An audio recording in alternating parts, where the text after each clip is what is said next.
இதுவரையில் நித்திய கர்மாக்கள் பற்றி சிந்தித்தோம். சிவபூசை அனுஷ்டானம் பற்றி பேசினோம். அதைத் தொடர்ந்து சிவபெருமானுடைய வடிவங்கள், மாகேஸ்வர வடிவங்கள் குறித்தும் கோயில் கட்டிடக்கலை எப்படி வளர்ச்சி பெற்று வந்திருக்கு இதெல்லாம் சிந்தித்தோம். ஒரு முக்கிய அங்கமாக அதிலே திருக்குடமுழக்கு, கும்பாபிஷேகம் என்று சொல்லக்கூடிய மிக முக்கியமான வைபவம். அதை எதற்காக செய்கிறோம், அதிலே என்னென்ன மாதிரியான கிரியைகள் எல்லாம் இருக்கும் என்பதை பற்றி ஒரு அடிப்படை தெளிவு நமக்கு இருக்கணும். சமீப காலங்களிலே திருக்கோயில் கும்பாபிஷேகங்கள் ரொம்ப பிரசித்தி பெறுகின்றன. ஒரு கோயில் கும்பாபிஷேகத்தை தரிசனம் செய்வதென்பது இன்னதென்று அளவிட்டு சொல்ல முடியாதபடிக்கு பெரிய புண்ணியங்களை எல்லாம் சேர்த்து தரும் என்று கொண்டாடப்படுகிறது. பெயரளவிலே அப்படியே பார்த்தால் தமிழ் படுத்தி குடமுழக்கு அப்படின்னு இதுக்கு பெயர் வைக்கிறோம். முழுக்கிடுதல் அப்படின்னு சொன்னால் அபிஷேகம் செய்வது, முழுக்காட்டுதல் அப்படின்னா அபிஷேகம் செய்வது, கும்பங்களுக்கு முழுக்காட்டப்படுவது. கும்பம் என்பது அந்த விமானத்திற்கு மேலே வைக்கப்பட்டிருக்கும் கலசங்கள், அந்த குடங்களுக்கு முழக்காட்டுவது குடமுழுக்கு என்றதற்கு பெயர் சாட்டியிருக்கிறார்கள். அந்த விதத்தில் கும்பாபிஷேக நிகழ்ச்சி 2 காரணங்களுக்காக நடக்கலாம். ஒன்று, புதிதாக கட்டிய ஆலயத்தில் இறைவனுடைய சாநித்தியத்தை, அந்த இறைத்தன்மையை வரித்து கொண்டு வந்து அந்த மூலலிங்கத்திலே அவரை எழுந்தருளச் செய்து அதுக்கு பூஜைகள்லாம் செய்யணும். அதற்காக அதிலே இறைவன் எழுந்தருள வேண்டும்.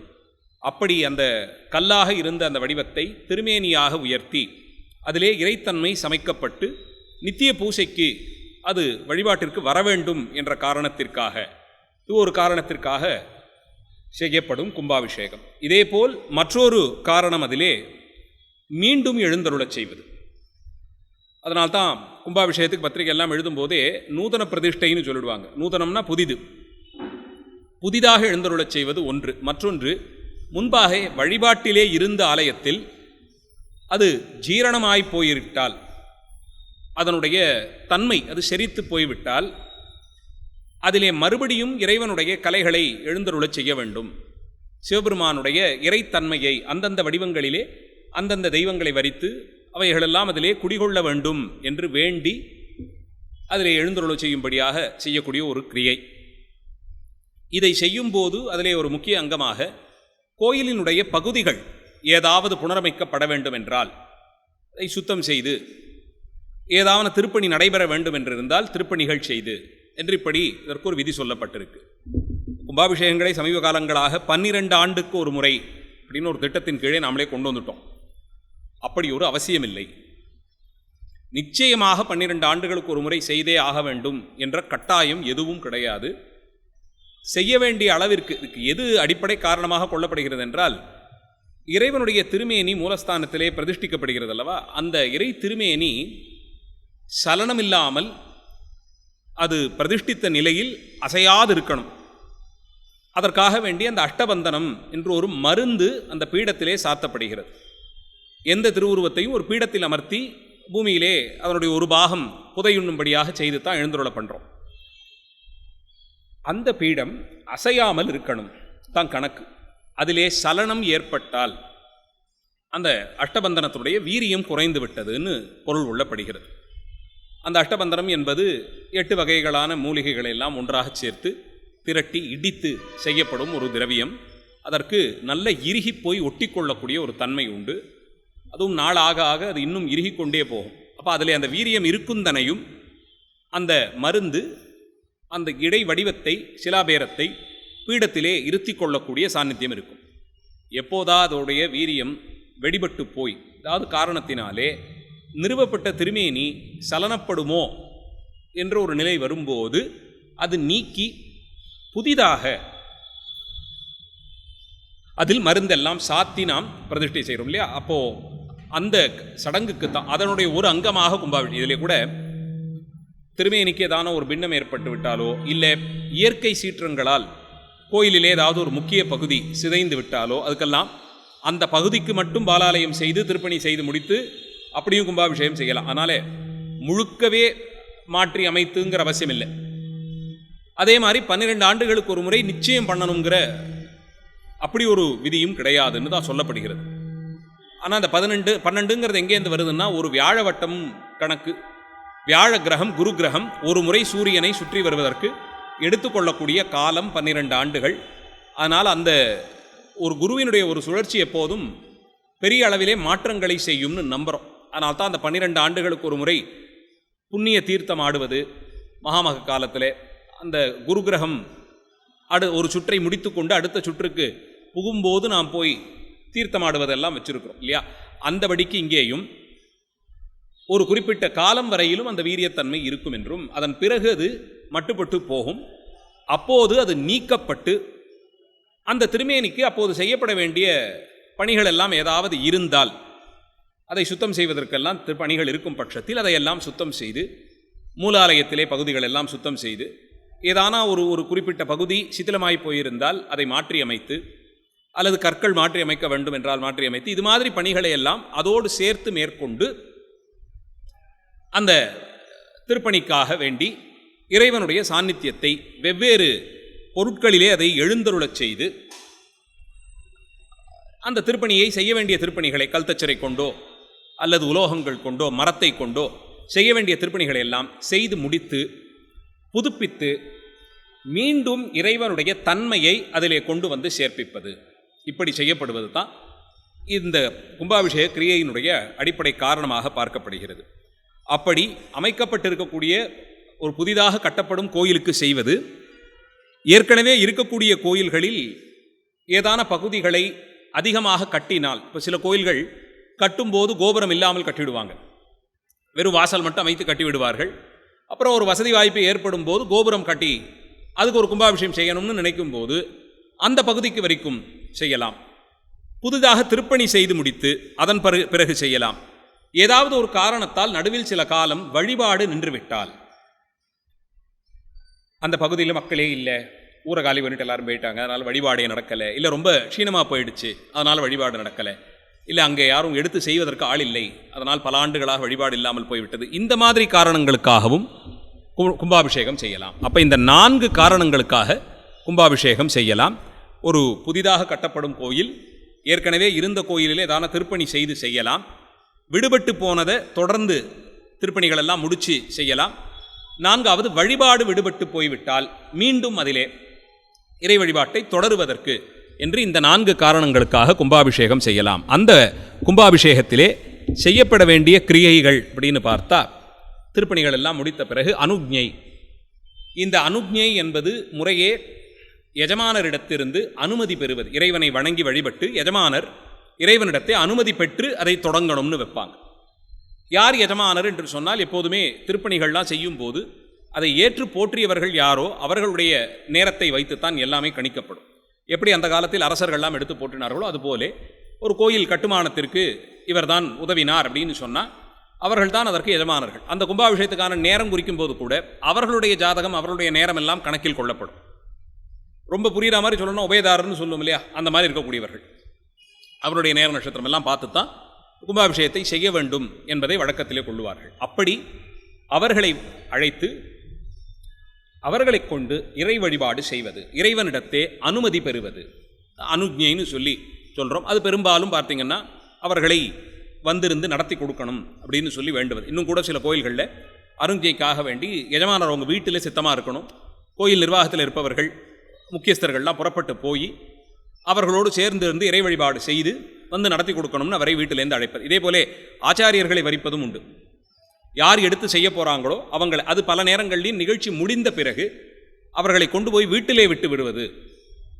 யார் எடுத்து செய்தாரோ அந்த சிவாச்சாரியாருக்கு பகுமானங்கள் எல்லாம் செய்து, தம்பதிகளாக அவர்களை நிறுத்தி அவர்களுக்கு பகுமானம் எல்லாம் செய்து, அந்த பிரம்மோற்சவத்திலலாம் கூட பார்க்கலாம், கொடி இறங்கிய பிறகு அந்த கொடிப்படத்தை அவர்களுக்கே பிரசாதமாக கொடுத்து சுவாமியினுடைய மாலை மரியாதை எல்லாம் செய்வித்து கோயிலார் சார்பில் வாத்திய கோஷத்தோடு தீவட்டி மரியாதையோடு குடையெல்லாம் சுமந்து கொண்டு சாமரங்களோடு போய் அவர்களை வீட்டில் விட்டுட்டு வர்றதுன்னு ஒரு வழக்கம் உண்டு. அப்போ அவங்க வீட்டில் இருக்கிறவங்க அவர்களுக்கு ஆரத்தி எல்லாம் எடுத்து, நான் 15 நாட்கள் எந்த மீதி வேலைகள் எதுக்கும் போகாமல், குடும்பத்தை பற்றிய எண்ணம் எல்லாம் இல்லாமல் 3 காலங்களும் யாகம் எல்லாம் செய்து அபிஷேகம் செய்து சுவாமியை அலங்காரம் பண்ணி எழுந்தருளை பண்ணின்னு ஏகப்பட்ட காரியம் இருக்கக்கூடியது. அதை அவர்கள் ஏற்று போற்றினார்கள் இல்லையா?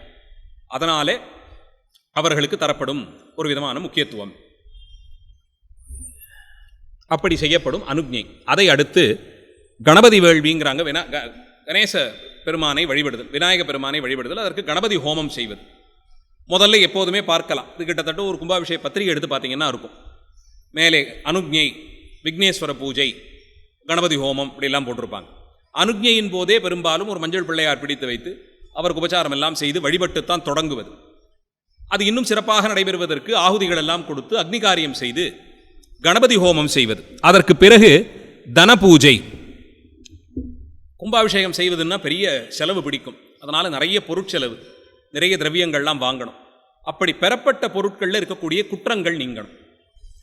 அதனால் எல்லா பொருள்களையும் சேகரித்து வைத்து அதற்கு பூஜை எல்லாம் செய்து அதை சுத்தி செய்வார்கள். பெரிய அளவிலே அன்னம்பாலிப்பு நடத்தணும். அதுக்கு நிறைய அரிசி பருப்பு வகைகள், காய்கறிகள் இதெல்லாம் வரும். வஸ்திரங்கள் நிறைய செலவாகும். காசே நிறைய அனுக்ஞைக்கெல்லாம் கொடுக்கணும், நம்ம சம்பாவனை எல்லாம் பண்ணணும். அதனால் இப்படியாக வரக்கூடிய திரவியங்களை எல்லாம் சேகரித்து வைத்து அதில் எதுவும் தோஷங்கள் இருந்தால் அந்த தோஷம் இந்த வழிபாட்டிலே எதிலும் அண்டாதபடிக்கு வணங்கி துதித்து அதற்கு செய்யக்கூடிய தனபூஜை. அடுத்தது வாஸ்து சாந்தி. கும்பாபிஷேகம் செய்வதற்காக அந்த யாகசாலையெல்லாம் போடுறதுக்காக தேர்ந்தெடுத்திருக்கக்கூடிய இடம் பெரும்பாலும் எல்லா கோயிலையும் வடகிழக்கிலே அதற்கான இடத்தை விட்டுத்தான் கட்டுவாங்க. பெரும்பான்மை ரொம்ப பெரிய கோயில்களாக இருந்தால் தனியே வெளியில் அதுக்கு ஒரு இடமே தேர்ந்தெடுத்து, அதாவது கோயிலுக்கு வெளியே இல்லை கோயிலுக்கு முன்னாடி அந்த மாதிரி ஒரு இடத்தை தேர்ந்தெடுத்து முடிந்த வரையில் ஈசான்யத்திலேயோ இல்லை அக்னி மூலையிலையோ அந்த மாதிரி சில திசைகள் சொல்லப்பட்டிருக்கு. அந்த திசையிலே யாகசாலை நிர்மாணம் செய்வார்கள். அந்த யாகசாலையிலிருந்து தான் பூஜைகள்லாம் தொடங்கும். அதனாலே வாஸ்து சாந்தி. எல்லா திக்கிலும் போய் கூஷ்மாண்டம்னு சொல்லக்கூடிய பூசணிக்காயெல்லாம் பலியாக கொடுத்து, நான் அது ஒரு மாமிசம் மாதிரி ஒரு கணக்கு, பார்க்கறதுக்கு அதை துண்டித்தால் அப்படி இருக்கு இல்லையா, அதனால் அதிலே குங்கும மஞ்சள்லாம் அப்பி அதை கொண்டு போய் உடைத்து பலி கொடுப்பதாகலாம் செய்து வாஸ்து சாந்தின்னு சொல்லப்படும் இந்த வாஸ்து தெய்வங்களை எல்லாம் வணங்கி செய்யப்படுவது. அதுபோலே மிருத்சங்கிரகணம், தூய்மையான மணலை கொண்டு வந்து அந்த யாகசாலையை நிர்மாணம் செய்வது போலே பூமிக்கு பூஜை செய்வது. அதற்காக வேண்டி மண் சேகரித்து வருவார்கள். ஒவ்வொரு பழைய கோயிலுக்கும் இந்த இடத்திலிருந்து மண் சேகரிப்பதுன்னு ஒரு வழக்கம் இருக்கும். அதுக்குன்னு ஒரு இடத்தை வைத்திருப்பார்கள், அந்த ஊரிலேயே இருக்கும். அங்கே போய் இதற்குன்னு மண் சேகரிப்பார்கள். அந்த மண்ணை எடுத்து வந்து மிருத்சங்கிரகணம் செய்து அதை யாகசாலைக்கு கொண்டு வந்து அங்கூரார்ப்பணம், அடுத்த கிரியை. அங்கூரார்ப்பணம் என்பது நம்ம வீடுகளில் கூட கல்யாணம் மாதிரியான நிகழ்ச்சிகளில் பண்ணுவோம். இந்த குயவர்கள்ட்ட இந்த பானை செய்கிறவங்ககிட்ட மண்ணில் சின்ன சின்னதாக அகல் மாதிரி இருக்கும். அதை வாங்கி அதில் இந்த மண்ணை நிரப்பி அதில் பாலிகை இடுவதுன்னு சொல்லி நவதானியங்களை தெளிப்பார்கள். அது நல்லா வளர்ந்து வரணும். கல்யாணத்துலலாம் கூட வீட்டில் ஒரு கல்யாணத்துக்கு ஒரு வாரம் முன்னாடி அது மாதிரி நாள் பார்த்து பாலிகை இடுவாங்க. முளைப்பாரி இட்டு அதை மறக்காமல் மணப்பந்தலுக்கு கொண்டு வருவாங்க. கல்யாண பந்தலில் கொண்டு வந்து அது ஒரு மங்கள பொருளாக மணப்பந்தலிலே இருத்திடுச்சு.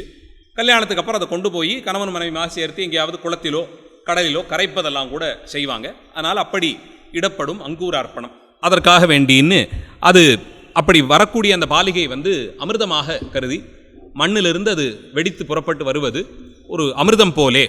அது நல்லா வளர்ந்தால் அது ஒரு நல்ல சகுனம்ட்டெல்லாம் எடுத்துப்பாங்க. அதற்கப்புறமாக பிரசன்ன பூஜை என்று சொல்லி சிவபெருமானுடைய அந்த வடிவத்தை ஆகாசத்திலிருந்து அவரை வரித்து அது கும்பத்தின் வழியே மூலஸ்தான மூர்த்தியிலிடத்தே சென்று சேர வேண்டியது. அதற்கு முன்பாக அது யாகசாலையில் இருக்கக்கூடிய கும்பத்திலே அவரை எழுந்தருளச் செய்வது. அந்த பரம்பொருளை கருவறையின் வழியாக அழைத்து வந்து யாகசாலையிலே அவரை நிர்மாணம் செய்வது. ஏன்னா அவருடைய சாநித்தியம் அங்கே வந்த பிறகுதான் பூஜைகளை செய்ய முடியும். அப்படி வந்த பிறகு அந்த இறைவனுடைய கும்பத்தை வழிபடுவது. யாகசாலைகளில் பார்த்திருப்பீர்கள், என்னென்ன சன்னதிகள் அந்த கோயிலில் உண்டோ அந்தந்த சன்னதியின் பெயரிலே ஒரு யாக குண்டம், இல்லை அது இப்போ சுவாமிக்கெல்லாம் வந்து ரொம்ப உத்தமபட்சமாக பல குண்டங்கள்லாம் வைத்து பண்ணக்கூடிய வழக்கங்கள் எல்லாம் உண்டு. அந்த மாதிரி ஆவரணங்கள்லாம் கணக்கு வைத்து இத்தனை குண்டங்கள்னு ஒவ்வொரு தெய்வத்துக்கும்னு வைப்பாங்க. அப்படி சுவாமிக்கு நவாக்னி, அம்பாளுக்கு பஞ்சாக்னி என்றெல்லாம் வைக்கக்கூடிய மரபுகள் உண்டு. சில கோயில்களில் வேறு யாரான முருகப்பெருமான ஒரு விசேஷமூர்த்தியாக இருப்பார், அவருக்கு விசேஷமாக செய்வது. இல்லை வேறு யாரான ஒரு விசேஷமூர்த்தி இருந்தால் அவருக்கு அதிகப்படியாக செய்வது. இப்படியெல்லாம் கணக்கு உண்டு. இது போக அங்கங்கே இருக்கக்கூடிய கிரமத்தின்படி திருவண்ணாமலையிலெல்லாம் அந்த அருணாச்சலமூர்த்தி மலையாக இருக்கார் இல்லையா, அவருக்கே ஒரு தனி குண்டம், அவருக்கே கும்பம், அவரும் சுவாமி இல்லையா. அதனால் அந்த மாதிரி இப்போ திருவாரூர்லலாம் குளத்திற்கு தனியே செய்வது, குளத்துக்கு நடுவில் ஒரு கோவில் இருக்கும். இந்த மாதிரி அந்த கோயிலோடு சம்பந்தப்பட்ட பகுதிகளுக்கு எல்லாம்னு சேர்த்து தனித்தனி எல்லா சன்னதிகளுக்கும் ரொம்ப பிரம்மாண்டமாக போகும்போது என்ன பண்ணிவிடுவாங்க, தனித்தனியே செய்து முடிச்சுடுவாங்க. முதல்ல ஆரம்பிக்கும் போதே பார்த்தீங்கன்னா அந்த கோயில் ஊரினுடைய எல்லை தெய்வங்கள், வீதிக்கு வீதி ஒரு பிள்ளையார் இருப்பார், அவருக்கெல்லாம் முன்னாடியே பண்ணிவிடுவாங்க. ரொம்ப பெரிய கோயில்கள்லாம் ஒரு சில சன்னதிகளை மட்டும் எடுத்துப்பாங்க. கோபுரங்கள் வரைக்கும் செய்வது 4 பெரிய கோபுரங்களுக்கு மட்டும் தனியாக, அதுபோல சுவாமி அம்பாள் மூலஸ்தானத்திற்கு தனியாக, இந்த மாதிரி எல்லாம் செய்கிறது உண்டு. தெல்லையில் கூட முதல்ல தொடங்கும் போது முக்குரணி விநாயகருக்கு தனியாக பண்ணிவிடுவாங்க. அப்புறமா 4 கோபுரங்களுக்கும் சபைக்கும் பண்ணுவாங்க, 5 சபைக்கும் சேர்த்து பண்ணுவாங்க. சிவகாமி அம்மன் சன்னதியும் பாண்டியநாயகர் சன்னதியும் தனியாகவே நடக்கும். இந்த மாதிரி தனித்தனியாக அவ்வளோ பிரம்மாண்டமாக இருக்கும்போது ஒரு யாகசாலை ஒரு முகூர்த்தம் குறித்து இவ்வளவெல்லாம் செய்ய முடியாது. ஆட்கள் தேவை, நேரம் நிறைய பிடிக்கும். யாகசாலையிலேருந்து கடம் புறப்பட்டு போகிறதுக்கே அவ்வளோ நேரம் ஆகிடும். அதனால் வெவ்வேறு காலத்தில் பிரித்து ஒரு 2 வருஷம் 3 வருஷத்துக்குள்ளே கூட பூர்த்தி பண்ணுவாங்க. அப்படி செய்கிறது உண்டு. விநாயகர்கிட்டேருந்து ஆரம்பித்து ஒவ்வொரு சன்னதிக்குமா செய்கிறதெல்லாம் உண்டு. அப்போது வெளியில் இருக்கக்கூடிய கோயில்கள்லாம் முடித்து அந்த மாதிரி அதை பிரித்து கொண்டு செய்வார்கள். அப்போது அந்தந்த தெய்வத்திற்கான கும்பத்தில் அலங்காரம் செய்து அங்கே அந்த கும்பத்திலே அந்த சுவாமியினுடைய சாநித்தியம் அந்த எழுந்தருளி இருக்கக்கூடிய காலத்தில், அது 6 காலமோ 8 காலமோ, அது அங்கே எழுந்தருளி இருக்கக்கூடிய காலத்தில் அங்கே அந்த சுவாமியே இருக்காருங்கிற பாவனையிலே அவருக்கு செய்யப்படும் வழிபாடு. அதிலே கலாகர்ஷணம் என்று ஒன்று. அது அந்த கும்பத்தின் உள்ளே மூர்த்தி இருக்கார் இல்லையா, கர்ப்பகிரகத்திலே, அந்த சாநித்தியத்தை அந்த கும்பத்திற்கு வரும்படியாக பிரார்த்தித்து அதிலே அவரை எழுந்தருளச் செய்வார். அப்படி எழுந்தருள பண்ண கும்பத்தை சிவாச்சாரியர்கள் கர்ப்பகிரகத்திலிருந்து சுமந்து கொண்டு போய் யாகசாலையிலே அந்தந்த கும்பத்திற்கான மேடையிலே அமைப்பார்கள். யாகசாலை பார்த்திருப்பீர்கள், நடுவிலே அந்த கும்பங்களெல்லாம் வைக்கிறதுக்கு ஒரு மேடை இருக்கும். அதற்கு எதிர்ப்புறமாக ஹோமகுண்டம், பரிவாரங்கள், ஆவரண தெய்வங்கள் இவங்களுக்கெல்லாம் தனித்தனியேன்னு வைத்து, கும்பங்களும் அதே மாதிரி பரிவாரங்களுக்கெல்லாம் தனித்தனியே கும்பங்கள் இருக்கும். இப்போ சுவாமி மூலஸ்தானம்னு எடுத்துக்கிட்டால் அவருக்கு இருக்கக்கூடிய ஆவரணங்கள், அந்தந்த தெய்வங்கள் ஒவ்வொரு திக்குக்கும் இதெல்லாம் இருக்கும். அந்தந்த தெய்வத்திற்குமான பூஜைகளை தொடர்ந்து விடாமல் செய்து வந்து இப்படித்தான் அந்த கும்பாபிஷேகம் யாகசாலைங்கிறதே நிர்மாணம் பண்ணப்படுது. அதிலே சுவாமியினுடைய அந்த சாநித்தியத்தை உள்ளே இருக்கக்கூடிய சன்னதியில் இருக்கக்கூடிய சுவாமியினிடத்தே இருந்து யாகசாலை பிரவேசம்னு சொல்லி கொண்டு வந்து அவரை யாகசாலையிலே நிறுத்துவார்கள். அதன் பிறகு அங்கே தொடர்ந்து யாக பூஜை, அது 3 காலம் 4 காலம் 5 காலம் 6 காலம்னு தொடர்ந்து அந்த யாகசாலையினுடைய பூஜைகள் விதிப்படி நடைபெற வேண்டும். அதெல்லாம் முடித்து அந்த யாகசாலையிலே அழல் உருவாக அக்னியின் வடிவமாக அந்த கும்பத்திலே பிரதிஷ்டிக்கப்பட்டிருக்கக்கூடிய அக்னியின் வடிவமாக அந்த எம்பெருமானை வழிபாடு செய்வது, அதை தொடர்ந்து செய்து வரணும். அந்த அக்னியிலே சுவாமியே எழுந்தருளி இருக்கார்னு பாவித்து அவருக்கு செய்யப்படும் வழிபாடு. இதெல்லாம் முடித்து யந்திரங்களை நிறுவுவது. அந்த இறைவனுடைய திருமேனிக்கு கீழே அவரவருக்கான யந்திரங்களை எழுதி உள்ளே எழுந்தருளச் செய்வது. ரத்னநியாசம், நவரத்னங்கள், தங்கம், வெள்ளி முதலிய உலோகங்கள் இதெல்லாம் அந்த பீடத்திலே கீழே அமர்த்துவதுன்னு ஒரு வழக்கம் உண்டு.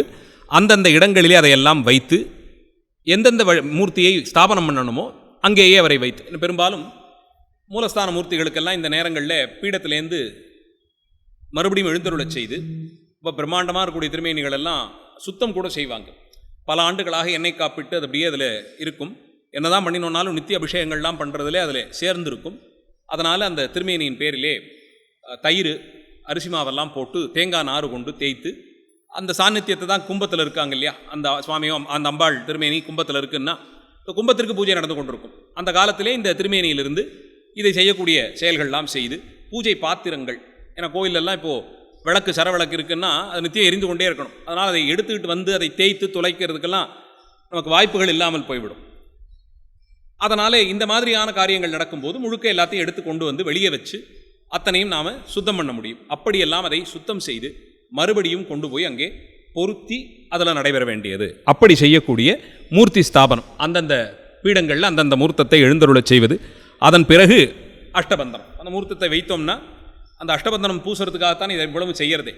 அதனால் திட்டமாக அந்த அஷ்டபந்தனத்தை செய்து அதிலே சேர்த்து மறுபடியும் அது பிரதிஷ்டிப்பிக்கப்பட்டு சாந்தி ஹோமமாக அந்த மூர்த்தங்களை எல்லாம் தொட்டு அங்கேருந்து நகர்த்தி எல்லாம் பண்ணினோம் இல்லையா, அதனால் அதெல்லாம் பிராயச்சித்தார்த்தமாக அதற்கு செய்யப்பட வேண்டிய சாந்திகள் எல்லாம் செய்து முடித்து நிறைவாக கும்பாபிஷேக தினத்தில் பூர்ணாகுதி செய்யப்படும். பூர்ணாகுதி செய்த பிறகு அந்தந்த கும்பங்களை சுமந்து கொண்டு அவரவர்கள் அந்தந்த விமானத்திற்கு போவாங்க. அதை நீங்கள் பார்த்துருப்பீங்க. யாகசாலையிலேருந்து புறப்பட்டு சுவாமி அம்பாளத்திலேருந்து ஆரம்பிக்கும், கூட பரிவாரங்கள் எல்லாத்தையும் தலையிலே சுமந்து கொண்டு அந்தந்த கும்பங்களை எழுந்தருளச் செய்து கொண்டு போய் கும்பாபிஷேகம் செய்வது. மேலே ஏறி அந்த விமானத்திலே கும்பாபிஷேகம் செய்வது. அதன் பிறகு கீழே வந்து மூலஸ்தான மூர்த்திக்கு மகாபிஷேகம், விசேஷமான திரவியங்கள்லாம் கூட்டி அபிஷேகம் செய்து பூஜைகள்லாம் செய்து பூர்த்தியாகும். பெரும்பாலும் கும்பாபிஷேகத்தன்னைக்கு இரவு சுவாமிக்கும் அம்பாளுக்கும் திருக்கல்யாண உற்சவம், ரொம்ப கோலாகலமாக கல்யாண உற்சவம் செய்து அன்றிலிருந்து தொடங்கி மண்டலாபிஷேகம் ஒரு 48 நாட்கள் மண்டல பூர்த்தியாக ஏன்னா அவ்வளோ வைபவங்களையும் செய்தது அப்படியே முடிச்சிடக்கூடாது, அது கொஞ்சம் கொஞ்சமாக அது குறைந்து கொண்டு வரணும். அதனால் மண்டலாபிஷேகம் செய்து 48 நாள் ஒரு மண்டல காலம் பூர்த்தியாகி அதை நிறைவு செய்வது அப்படின்னு பண்ணுறது. இப்படியாக செய்யக்கூடிய இந்த கிரியைகள் தான் பெரும்பாலும் ஒரு கும்பாபிஷேகத்திலே நடக்கக்கூடிய கிரியைகள்னு பார்க்கிறோம். திருவிழாக்கள் சிவாலயங்களை பொறுத்தவரையில் நித்திய விழாக்களை பற்றி போன வகுப்பிலே சிந்தித்தோம். காலையில் ஆலயம் திருக்கதவம் நீக்குவதிலிருந்து தொடங்கி என்னென்ன செய்கிறோம்னு. நைமித்திகமாக செய்யக்கூடிய விழாக்கள், இது ஒவ்வொரு தெய்வத்திற்கும் தனித்தனியே செய்யப்பட வேண்டிய விழாக்கள். அதிலே நமக்கு திருவிழாக்கள் நடைபெற்றதை பற்றிய குறிப்புகள்லாம் சங்க காலத்திலேருந்தே வருது. மதுரையிலே சிவாலயத்தில் திருவிழாக்கள் நடைபெற்றது, பல கோயில்களில் விழாக்கள் நடந்ததெல்லாம் குறிப்பு வருகிறது. பதிகங்களிலே ஆச்சாரியர்கள் நிறைய திருவிழாக்களை பாடிடுறாங்க. ரொம்ப பிரசித்தமாக ஞானசம்பந்தர் திருமயிலை பதிகத்திலே வரிசையாக ஒரு ஆண்டுதோறும் நடைபெறக்கூடிய விழாக்களை எல்லாம் சொல்லி பாடிடுறார். அதிலே நமக்கு கார்த்திகை தீபத் திருநாள், கார்த்திகை தீபம்ங்கிறது தமிழர்களுடைய ரொம்ப தொன்மையான விழா. அது நமக்கு கிடைக்கக்கூடிய குறிப்புகளில் சங்கப்பாடல்களிலே குறிக்கக்கூடிய சில விழாக்களில் இது. நேரடியாக சொல்லணும்னா பொங்கலுக்கு கூட சங்கப்பாடலெல்லாம் நேரடியான குறிப்பு ஒன்றும் கிடையாது. பொங்கலிட்டு வழிபடுறோங்கிறதுக்கெல்லாம் நேரடி குறிப்புகள் இல்லை. கார்த்திகை தீபத்திற்கு இருக்குது. தீபத்திருநாள் கார்த்திகை மாதத்திலே கிருத்திகை விண்மீன் 6 பெண்களாக குறிக்கப்படும். 6 கார்த்திகை பெண்கள் அவர்களை குறிக்கக்கூடிய கிருத்திகை விண்மீனிலே மிக விசேஷமாக விளக்கெரித்து வழிபாடு செய்வதுங்கிறது கார்த்திகை தீபத்திருநாளினுடைய ஒரு முக்கியத்துவம். அந்த சுவாமிகளும் மயிலாப்பூர்லேயே நமக்கு அந்த குறிப்பை எல்லாம் கொடுத்துடுற. தொல்கார்த்திகை நாள்பர் அவரே சொல்லும்போது ரொம்ப தொன்மையான கார்த்திகை திருநாள்ன்றார். தொல்கார்த்திகை நாள் விளக்கீடுன்னு பாடியிருக்கார். அதனால் சுவாமி காலத்துக்கே அது அவருடைய ஞானத்துக்கு அவர் தலையிலிருந்து அவர் அது பழமையானதுன்னு அவர் ஸ்தானத்திலேருந்து சொல்கிறாருன்னா அப்போ எவ்வளவு பழசுன்னு யூகிக்கலாம். அப்படி செய்யப்படும் அந்த விழா. அது பனி பெய்திருக்கக்கூடிய காலத்தில் அந்த பனி திட்டுத்திட்டா அங்கங்கே கண்ணை மறைத்திருக்கே, அதுபோலே அறியாமை நம்மை அறிவு சுடரை காணாது மறைத்திருக்கு. அந்த இடத்திலே நாம் ஞானத்தை தீபமாக ஏற்றும் போது அந்த அடர்த்தியாக மூடியிருக்கக்கூடிய பனி விலகி இறைவனை நாம் தரிசிக்கிறோம் என்ற நிலையில் தான் இந்த சொக்கப்பானை கொளுத்துவதுங்கிற ஒரு வைபவம் எல்லாம் ஏற்பட்டிருக்கும். சொக்கப்பனைன்னு சொல்லப்படுவது ஒரு பனைமர உயரத்திற்கு கொளுத்தணும். நியாயத்திற்கு ஒரு பனைமரத்தை வெட்டி வந்து அதை நட்டு கீழே இருந்து மேலே வரைக்கும் அந்த பனை ஓலையெல்லாம் போட்டு அடுக்கி அதிலே உள்ளுக்குள்ளேயே படிக்கட்டு மாதிரி பொருத்தியிருப்பாங்க கட்டையிலேயே. அதில் வெடிபொருட்கள்லாம் கூட சில கோயில்களில் வைக்கிறாங்க. அதில் மேலே ஏறி போய் ஒருத்தர் அந்த சுடரை தீண்டி வச்சுட்டு கிடுகிடுன்னு அவங்க இறங்கி வரணும். அது பத்தி முழுவதும் எரியறதுக்குள்ளே இவங்க கீழே இறங்கி வெளியே வந்துடும். ஒரு ஆள் வெளியே வரதுக்கு இடம் இருக்கும். அது வழியே அவர் உள்ளே போய் விளக்கு எடுத்துகிட்டு போய் மேலே போய் அதை கொளுத்துட்டு கீழே இறங்கி வந்துடுவாங்க. இப்படி அது சுவாமி அதுக்கு தள்ளி அந்த பக்கத்தில் நிற்பார். அந்த சொக்கப்பனை எரிந்து முடிந்த பிறகு அது வரையில் இருந்த பனிமூட்டம் விலகி சுவாமி தரிசனம் வாய்க்கப்பெறும். அப்படி இருக்கக்கூடிய அந்த கார்த்திகை தீபத் திருநாள் அதிலே கொண்டாடப்படும் சொக்கப்பனை. அது மழைக்காலமாக இருப்பதனாலே அதுக்கப்புறமா நமக்கு நோய்வாய்ப்படுவதற்கெல்லாம் வாய்ப்புகள் இருக்குது, எப்போதுமே வெப்பநிலை மாற்றத்தின் போது. அதனாலே இந்த பண்டிகையிலே வெல்லம் சேர்த்து உண்பது அப்படின்னு ஒரு வழக்கத்தை வைத்திருக்கிறார்கள். அது ஒரு மாதிரி உடம்புக்கு சத்து தரக்கூடியது, இரும்பு சத்து நிறைய இருப்பது. அதனாலே வரக்கூடிய மழைக்காலத்திற்கு எந்த விதமான நோய் நொடி இல்லாமல் இருப்பதற்கு அன்றைய தினம் பலகாரங்களில் வெல்லம் நிறைய சேர்த்து இனிப்பு பலகாரங்கள் செய்வதுண்டு. பொரியிலே உருண்டை, பொருள் விளங்கா உருண்டை, இதெல்லாம் எள்ளுருண்டை எல்லாம் மாதிரி வெல்லம் இட்டு செய்யக்கூடிய பண்டங்கள், அப்பம் எல்லாம் செய்து அன்றைய தினம் சுவாமிக்கு நைவேத்தியம் செய்து அதுதான் வெல்லம் இட்டு தான் பலகாரம் பண்ணாங்க. அது பெரும்பாலும் அங்கங்கே மாறுபடும். எனக்கு தெரிஞ்சு இங்கே வடக்கு மாவட்டங்களில் ஓலை கொழுக்கட்டை எல்லாம் பண்ணுறது உண்டு. எந்த ஊர் நீங்கள்? அது திருநெல்வேலியில். ஓ உண்டா? அதான் இங்கே வந்து இந்த பொரி உருண்டை, பொருள் விளங்கா உருண்டை இதெல்லாம் பண்ணுவாங்க. ஆனால் ஆமாம் கரெக்ட். நாஞ்சில் நாட்டிலையும் நாகர்கோயிலில் நண்பர் ஒருத்தர் எழுதியிருந்தார், ஒரு கட்டுரையே எழுதியிருந்தார். அதுக்காக காத்தாலேருந்து போய் ஓலையே தேடிட்டு வருவோம், அதை சேகரிச்சுட்டு வந்து அதில் உள்ளே வச்சு அழுத்தி அதை இந்த ஓலை கொழுக்கட்டைன்னு பண்ணுறது. வெல்லம் இட்டு செய்யணும். அன்றைக்கி செய்கிற பலகாரம் வெல்லம் போட்டு செய்வாங்க. குறிப்பாக அது உடம்பில் இரும்பு சத்தை கூட்டி வரக்கூடிய மழை காலத்தையும் குளிர்காலத்தையும் எதிர்கொள்வதற்கு ஒரு திராணியை ஏற்படுத்தும்னு சொல்லியிருக்கு. அப்படியாக செய்யக்கூடிய கார்த்திகை தீபத் திருநாள், அதில் இந்த இருள் நீங்கி பெருமானுடைய வடிவம் நமக்கு தரிசனமாகும்னு காட்டி தருவதாக இருப்பது. அது தவிரவும் சிவாலயங்களில் சித்திரை தொடங்கி ஒவ்வொரு மாத பௌர்ணமிக்கும் ஒரு குறிப்பிட்ட பொருளை கொண்டு சுவாமிக்கு அபிஷேகம் செய்வதுங்கிற வழக்கம் உண்டு. அந்தந்த மாதத்திற்கு இந்தந்த பொருள் கொண்டு செய்யணும்னே வழக்கங்கள் உண்டு. அது மாதிரி சந்தனம், தவனம், ஆணி மாதத்தில் வந்து முப்பழம், மாப்பலா வாழை, இந்த முப்பழத்தையும் சேர்த்து போட்டு அம்மையார், காரைக்கால் அம்மையாருடைய அந்த முக்கணி விழா, மாங்கனி விழா ஆணி மாதம் பௌர்ணமியில் தான் நடக்கும். எதனால் அது எதை வைத்து அந்த நாளை குறித்தார்கள், எப்படி இது ஏற்பாடாச்சுன்னு ரொம்ப நாள் புரியாமல் இருந்து கேட்டபோது பங்குனி ஆணி மாத பௌர்ணமியிலே சுவாமிக்கு முக்கணி அபிஷேகம் செய்ய சொல்லியிருக்கு. அப்போ கரெக்டாக வரிசையாக நமக்கு அப்போ அந்த முக்கணிகளும் கிடைக்கக்கூடிய காலமும் கூட. ஆணி மாதம் நமக்கு மாப்பலா வாழை மூணுமே கிடைக்கக்கூடிய காலம். அதனால தான் அந்த தேதியை தேர்ந்தெடுத்தோம்னு அப்புறம் தான் சொன்னாங்க. நமக்கு பௌர்ணமி அன்னைக்கு ஆணி மாத பௌர்ணமியிலே சுவாமிக்கு ஆலயங்கள்லேயே முப்பழங்களுடைய கூட்டை கொண்டு அபிஷேகம் பண்ணணும். சுவாமிக்கு மாப்பலா வாழை கொண்டு அபிஷேகம் செய்வது, சந்தன குழம்பு, அந்த மாதிரி அப்பங்கள், அப்பம் மாதிரி வெள்ளத்தில் செய்யப்படுற பண்டங்களையே கொண்டு சுவாமிக்கு அபிஷேகம் செய்து புரட்டாசி மாதத்திலே பண்ணுவது, ஐப்பசி மாதத்திலே அன்னாபிஷேகம், கார்த்திகை மாதத்திலே தீபங்கள் சுற்றி ஏற்றி அந்த தீபங்கள் சுவாமி மேலே பிரகாசமாக படணும். அப்படி கொண்டாடக்கூடிய தீப விழா. அது மாதிரி கிருதபடம்னு சொல்லி கம்பிளியை நெய்யிலே தோய்த்து அதை சுவாமி திருமேனியில் சாத்தி செய்யப்பட வேண்டிய வழிபாடுன்னு இப்படி வரிசையாக ஒவ்வொரு பௌர்ணமிக்கும் ஒரு குறிப்பிட்ட பொருளை கொண்டு அபிஷேகிக்க சொல்லியிருக்கு. அந்த விதத்தில் கார்த்திகை பௌர்ணமிக்கு அடுத்து வரக்கூடிய பௌர்ணமி மார்கழி திருவாதிரை, மார்கழி ஆர்திரா நட்சத்திர விழா. நமக்கு அதுவுமே ரொம்ப தொன்மையான விழா.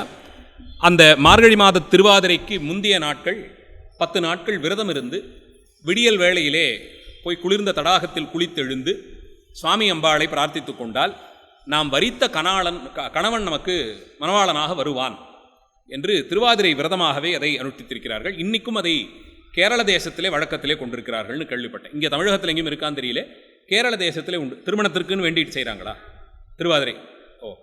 10 நாட்கள் இந்த வழிபாடு உண்டு. அவர்கள் அதற்குன்னே அந்த பெண்கள் பாடக்கூடிய பாடல்கள்லாம் வைத்திருக்கிறார்கள் கேரளத்தில். அதுக்கு தான் அவங்க திருவாதிரை களின்னு பேர் வச்சுருக்காங்க. களின்னா மலையாளத்தில் ஆடுவது, கழிப்பது களி, ஆடி பாடி மகிழ்வது களி. அது நம்ம ஊரில் அது ஒரு பலகாரமாக்கி அன்றைய தினம் அதை சுவாமிக்கு நிவேதம் பண்ணுறோம்.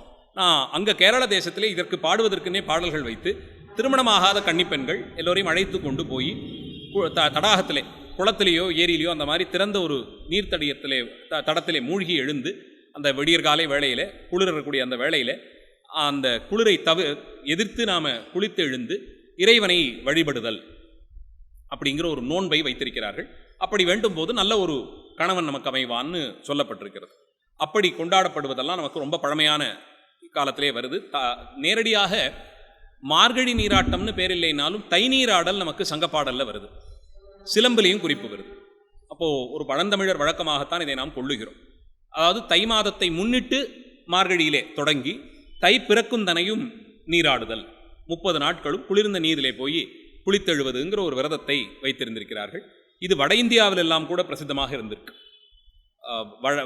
வடமொழியில் சில நூல்களில் கூட, குறிப்பாக பாகவதம்ங்கிற அந்த கண்ணனுடைய பெருமைகள் எல்லாம் பேசக்கூடிய நூலில் அந்த ஆயர்பாடியில் இருந்த பெண்கள் எல்லாம் இந்த நோன்பை நோற்றார்கள்னு சொல்லுது. அந்த நோன்பிற்கு தேவதையாக அவர்கள் வரித்தது அம்பிகையை, கௌரி அம்பிகையை தான் வழிபடுறாங்க. மணிவாசக பெருமானும் திருவெம்பாவை முழுக்க சக்தியை வியத்தல்னு தான் பாடுறார். அம்பிகையினுடைய சிறப்பைத்தான் திருவெம்பாவையிலே பாடுகிறார். இந்த துயில் எழுப்புற பாடல் வரைக்கும் ஒன்று. அதன் பிறகு இந்த நோன்பினுடைய மகத்துவம் என்னென்னலாம் சொல்லும்போது முழுக்க அம்பிகையினுடைய சிறப்பை சொல்லி ஒரு நல்ல கணவனை வரித்துத்தான் பாடுகிறார். அதனாலே முழுக்க இது நல்ல திருக்கல்யாணம் நடைபெறுவதற்குன்னு வேண்டிக் கொண்டு செய்வது. அது மார்கழி முடிந்து தை மாதம் நல்ல செய்தி கிடைக்கும். தையில தான் நமக்கு உத்தராயணம், மங்கள காரியங்கள்லாம் செய்வது, திருமணம் பேசுவது, அதெல்லாம் அதுக்கு அடுத்து வரக்கூடிய 4-5 மாதங்கள் தான். நமக்கு தை மாதம் ஆரம்பித்தா வைகாசி ஆணி வரைக்கும் கூட 6 மாதமே கல்யாணங்கள் தொடர்ந்து நடக்கும். தை மாசி பங்குனி எல்லாம் நமக்கு கல்யாண நாட்கள் அமையும். அதனால் மார்கழியிலே அந்த நோன்பு நோற்று திருமணம் கைகூடி அடுத்து வர 6 மாதத்திற்குள்ளே திருக்கல்யாணம் செய்து கொள்வதுன்னு ஒரு வழக்கத்தை கொள்ளுகிறார்கள். அப்படியாக கொண்டாடப்படுவது இந்த மார்கழி திருவாதிரை. ஆனால் உள்ளபடியே இறைவனுடைய கருணையினுடைய வெளிப்பாடாக சிதம்பரம் தலத்திலே பெருமான் செய்தருடைய லீலைகள் இதெல்லாமும் சேர்த்தே அதில் கொண்டாடுகிறோம். அதை முன்னிட்டுத்தான் நடராஜ பெருமானுக்கு 10 நாட்கள் கொடியேறி பிரம்மோற்சவமாக நடைபெற்று சபையிலே பெருமான் ஆனந்த தாண்டவம் ஆடி காட்சி தரக்கூடிய சிறப்பையும் வைத்திருக்கிறோம். ஆனால் சைவ அன்பர்கள் அனுஷ்டிக்க வேண்டிய விரதங்களிலே இந்த மார்கழி திருவாதிரை விரதம் ரொம்ப விசேஷமானதாக கருதுகிறோம். ஒரு நாள் வழிபாடாகவாவது அதை செய்து விடுவோம். 10 நாள்லாம் செய்யலைனாலும் ஒரு நாள் வழிபாடாவது அன்னைக்கு காலையில் ஏதான ஒரு கோயிலுக்கு போய் சுவாமி நடராஜா அபிஷேகம் தரிசனம் பண்ணி அங்கே தரக்கூடிய பிரசாதங்களை எல்லாம் பெற்று வீட்டிலேயும் இந்த திருவாதிரைக்குன்னு செய்யக்கூடிய பலகாரங்களை செய்து களியெல்லாம் செய்து பெருமானுக்கு நைவேத்தியம் செய்து அந்த அன்றைய தினம் கோயில்களிலே அந்த கந்தம் ஒன்றை தருவார்கள். கிருஷ்ணகந்தம்னு சொல்லி கருப்பு மை ஒன்று அன்றைக்கு விசேஷமான பிரசாதமாக தரப்படும். அதை நெத்தியிலே இட்டுக்கொள்ளக்கூடிய ஒரு வழக்கம் உண்டு. அன்னைக்கு சுவாமி புறப்பாட்டிலே பார்த்தீங்கன்னா நடராஜா புறப்பாட்டிலேயே ஒரு குருக்கள் கையில் ஒரு கிண்ணத்தில் அந்த சாந்து வச்சுருப்பாங்க. அதில் ஒரு தென்னங்குச்சியை போட்டு வச்சுருப்பாங்க, கையில் அதை எடுத்து நமக்கு பிரசாதமாக கொடுப்பார்கள். திருநீற்று பிரசாதம் இல்லாமல் இந்த கிருஷ்ணகந்தம் தரக்கூடிய ஒரு வைபவமும் இதிலே உண்டு. இப்படி செய்யப்படுவது. அடுத்தது பங்குனி விழா. பெரும்பான்மை ஆலயங்களில் பிரம்மோற்சவம் பங்குனியில தான். பங்குனியிலிருந்து தான் நமக்கு உற்சவங்கள், அதாவது உத்தராயணத்திலேயே வந்துடும். தை மாதம் பிறந்து முதல்ல அந்த ஒரு கொஞ்சம் காலத்திற்கு இந்த கரிநாள் இதெல்லாம் முடிச்சு கிடிச்சு ஆகும். அதனால் மாசியிலிருந்து ஆரம்பித்து பல கோயில்கள்லையும் விழாக்கள் நடைபெறுகிறது. மண்டல விழாவாக நடைபெறுவதுன்னா மாசியிலேயே தொடங்கிடுவாங்க. குறிப்பாக திருவாரூர் கோயிலில் மாசி ஹஸ்தத்தன்று கொடியேறி பங்குனி உத்திரத்திற்கு பூர்த்தியாகும்படியாக சற்றேறக்குறைய 40 நாட்களுக்கு நடக்கக்கூடிய விழா. இப்படி செய்யக்கூடிய விழாக்கள் பெரும்பான்மை. மதுரையிலையுமே பழைய விழா பிரம்மோற்சவம் மாசி மாதத்தில் தான் நடந்து வந்தது. இப்போ தான் அது சித்திரையிலே மாற்றப்பட்டிருக்கு. அதனால தான் இன்றைக்கும் சித்திரை திருவிழான்னு பேர் இருந்தால் சுவாமி வலம் வரக்கூடிய வீதி மாசி வீதி. புறப்பாடு கண்டருள்வது மாசி வீதியில் தான் வருவார் சுவாமி. அதனால் மாசியில் தான் அங்கேயும் மண்டல உற்சவமாக மதுரையிலே நடந்து வந்தது. மாசியில் தான், மாசியில் அது 2 உற்சவங்கள் பண்ணுறது எல்லாமே நமக்கு மாசி ஒன்று ஆவணியுமா, உத்தராயணத்தில் ஒன்று தட்சிணாயணத்தில் ஒன்றுன்னு வச்சுப்பாங்க. அதனால் மாசி ஆவணின்னு வச்சுக்கிறது. சிதம்பரத்துலேயும் உத்தராயணத்தினுடைய கடைசி மாதம் ஆணி இப்போது நடந்துக்கிட்டு இருக்கு. ஆணி மாதம். தட்சிணாயணத்தில் கடைசி மாதம் மார்கழி, தை பிறக்கிறதுக்கு முன்னாடி இல்லையா, அதனால் கடைசி மாதம் மார்கழி திருவாதிரைக்குன்னு ஒவ்வொரு அயனத்திற்கும் வைத்து செய்யக்கூடியது. திருவாரூர்லேயும் அதே தான். என்னென்னா உத்தராயணத்துக்கு பங்குனி உத்திரத்தை முன்னிட்டும் தட்சிணாயனத்துக்கு மார்கழி திருவாதிரை 10 நாட்கள் விழான்னு அங்கே ஊஞ்சல் திருநாளாக நடைபெறுவதை பார்க்கிறோம். அப்படி இன்னும் சொல்லணும்னா மார்கழி திருவாதிரை கல்யாண சுந்தரரை தான் வழிபாடே செய்வாங்க. திருவாரூரில் 10 நாளும் கல்யாண சுந்தரர் தான் புறப்படுவார். 9 நாட்கள் கல்யாண சுந்தரர் புறப்பட்டு ஊஞ்சல் மண்டபத்திற்கு எழுந்தருளி திருக்கல்யாணம் செய்து கொண்ட கோலத்தில் சுவாமி அம்பாளும் ஊஞ்சல் கண்டருள்வார்கள். அப்போதான் திருவெம்பாவை பாடல்கள்லாம் பாடப்படும். ஆனால் தான் சுவாமி அம்பாளும் திருக்கல்யாண கோலத்திலே காட்சி தருவது நமக்கு ஒரு மங்களத்தை ஏற்படுத்தி தரும், கல்யாணங்கள் விரைவில் நடைபெறுங்கிற ஒரு அர்த்தத்திலே அது கொண்டாடப்படுகிறது. அப்படி மார்கழி திருவாதிரை. பங்குனி உத்திர விழா. பங்குனி உத்திரம் நமக்கு வசந்த காலம். அதுதான் வசந்த காலமே. வசந்தம் என்பது பிரிந்தோர் கூடுதல். சங்க இலக்கிய பாடல்களிலே வசந்த காலம்ங்கிறது தான் பிரிந்தோர் கூடுவதற்கான காலம். பெரும்பாலும் பார்த்தீங்கன்னா இந்த ஆணி மாதம் எல்லாம் முடித்து கணவன் வெளியே புறப்பட்டு போவான். அப்போ தான் உங்களுக்கு சரியாக அந்த மழைக்காலம் வரும்போது பிரிந்து பாடக்கூடிய பாடல்கள்லாம் அப்போ தான் பாடுவாங்க. ஏன்னா மழைக்காலத்தில் ரொம்ப வேலை இருக்காது, வெளியே போக முடியாது. வீட்டுக்குள்ளே அடைந்து கிடக்கும் போது தான் தனிமைங்கிற ஒரு எண்ணம் வரும். அப்போது சாதாரணமாக மழைக்காலம் ஜோன்னு மழை பெஞ்சிக்கிட்டு இருக்கும், ஒன்றும் பெருசாக ஓடாது, ரொம்ப சோம்பேறித்தனமாக வேற இருக்கும், வீட்டிலேயே இருப்பது போலே இருக்கும். அதனாலே இப்போ நம்ம எல்லாம் மாறிட்டோம். ஆனால் அந்த காலங்களில் மழைக்காலத்தில் பெரிய வேலைகள் இருக்காது. இன்றைக்கும் கூட கேரள தேசத்திலே மழைக்காலத்திலே ஒரு வழக்கமே வச்சுருக்காங்க. அந்த 30 நாட்கள் விளக்கேற்றி வைத்து ராமாயண பாராயணம் 30 நாளில் முழுக்க அந்த ராமாயணத்தை முடிப்பாங்க. சிங்க மாதம்னு சொல்லி அவங்க ஆவணி மாதத்தை கொண்டாடுவது. ஆவணியில் தான் முதல் மழை. அங்கே ரொம்ப அதிகமாகவே ஆவணியில் மழை பெய்யும். அந்த மழையிலே இன்னும் கேரள தேசத்துக்கு நிறையவே மழை உண்டு, நம்மளை விடவும் ரொம்ப அடர்த்தியாக மழை பெய்யும். அதனால வெளியில் போகிறதுக்கு வேலையே ஒன்றும் இருக்காது. அதனால் பெரும்பகுதி அங்கே விவசாயங்களும் நம்ம அளவுக்கு விவசாயம் அங்கே கிடையாது. மற்ற பணிகள் நிறைய இருக்கும். நம்மை போல இவ்வளவு தூரத்திற்கு அறுதி பெரும்பான விவசாயங்கிற மாதிரி கிடையாது இல்லையா அங்கே. அதனாலே அவர்கள் செய்யக்கூடிய பணிகள் பாதிக்குங்கிறதுனால மழைக்காலத்திலே ஒன்றும் வேலை கிடையாது. சும்மா இருக்கக்கூடாதுங்கிறதுனாலே ஏதாவது புண்ணிய காரியம் செய்யணும்னு அந்த நேரத்தில் அவர்கள் ராமாயண பாராயணம்னு ஒரு கணக்கே வச்சுருக்காங்க. அந்த 30 நாட்கள் அப்படி வருஷத்துக்கு ஒரு முறை பூர்த்தியாக ராமாயணமே பாராயணம் பண்ணிட்டு அது ஒரு புண்ணியமாச்சேங்கிற மாதிரி ஒரு வழக்கம் உண்டு. மாலை வேளையிலே விளக்கேற்றி வச்சுட்டு இருட்டி வேற போயிடும், அதனால் இன்னும் வெளியவே போக முடியாது. அதனால் விளக்கேற்றி வைத்த கையோடு உட்காந்து ஆளுக்கு ஒரு புத்தகத்தை வச்சுக்கிட்டு 30 நாளில் ராமாயணத்தை பூர்த்தியே செய்வார்கள். இந்த மாதிரி மழைக்காலத்திலே வேற ஒன்றும் நம்மளால் செய்ய முடியாதுன்னும் போது வீட்டில் அடங்கி கிடக்கும் போது தான் மனசு ரொம்ப சஞ்சலப்படும். அதனால் பிரிந்தவர்கள் வருவேன்னு சொல்லி அவர் காத்திருக்கேன், இந்த மாதிரி அர்த்தத்திலெல்லாம் சங்கப்பாடல்கள் நமக்கு இந்த கார்காலத்தில் மழை காலத்திலே தான் பாடுவாங்க. அடுத்து பங்குனி, அடுத்து மார்கழி நல்ல குளிர், அப்போவும் காதல் பாடல்கள்லாம் நிறைய பாடி தை பிறந்து ஒரு நல்ல செய்தி வருவது போலே சொல்லி வசந்த காலம் மாசி பிறந்து வரக்கூடியது வசந்த காலம், மாசி பங்குனி சேரக்கூடிய காலம். அப்போ பிரிந்தோர் கூடுதல் அப்படின்னு ஒரு வழக்கத்தை வைத்திருக்கிறார்கள்.